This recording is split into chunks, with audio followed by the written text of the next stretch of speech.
Alors là, on va aller un peu plus loin dans la duplication en faisant une sorte de petite tour de Pise. Donc ici, je vais partir ce coup-ci sur un cylindre et là, je vais faire un bloc, admettons, comme ça, tout simplement.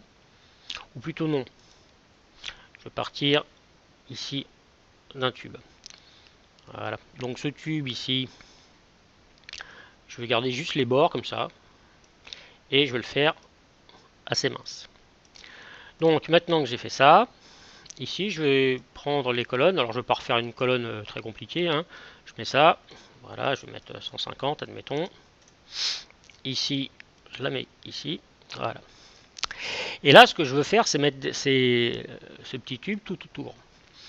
Donc ce coup-ci je vais rechercher encore l'option qu'on avait tout à l'heure. Je vais la faire un tout petit peu plus grande quand même, voilà, et un peu plus épaisse. Voilà. Ici, je voudrais qu'elle se duplique en cercle. Donc c'est la même ici, sauf que ici pour l'instant, tout à l'heure je l'avais posée déjà à un emplacement pour bien commencer. Là c'est pas le cas. Je vais la laisser au milieu parce que c'est lui qui va la mettre sur la circonférence de l'objet. Donc là je retourne sur outils, réorganiser les objets, dupliquer. Voilà. Donc je vais tous les afficher avec la touche Shift. Voilà. Moi ce que je veux ici, un nombre de copies, je veux que ce soit des instances et je vais leur demander qu'ils soient plutôt non pas en linéaire mais en cercle. Voilà. Alors comme tout à l'heure, ici par défaut, ici j'ai un rayon, ce coup-ci vous voyez ça a changé. Si je fais appliquer, ici par défaut, il se duplique par rapport au centre, vous voyez c'est pour ça que je ne l'ai pas mis.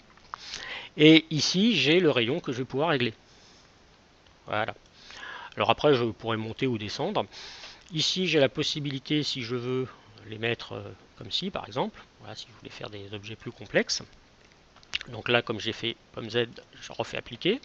Et là par défaut il fait 360, c'est-à-dire un tour.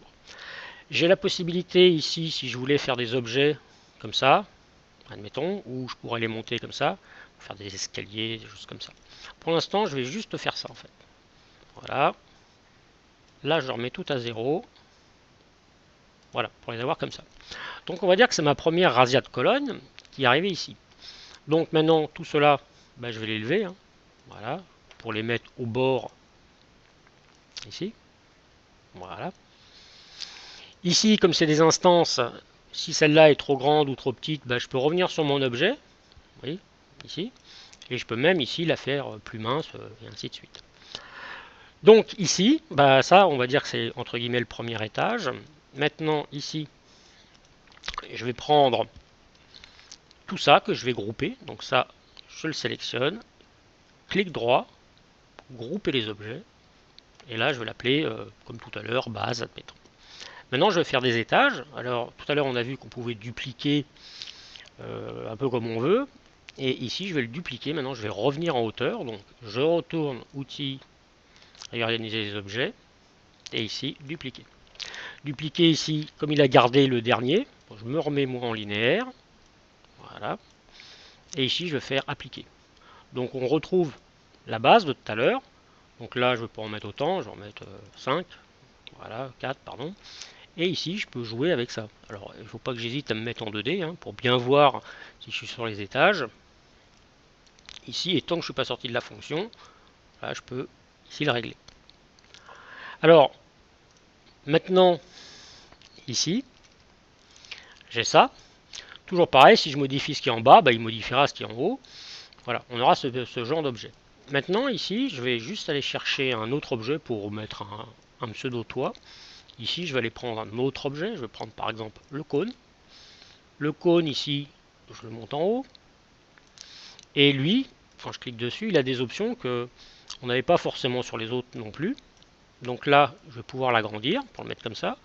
Je peux aussi, si j'ai envie, faire un sommet comme ça, voilà, dans ce genre-là.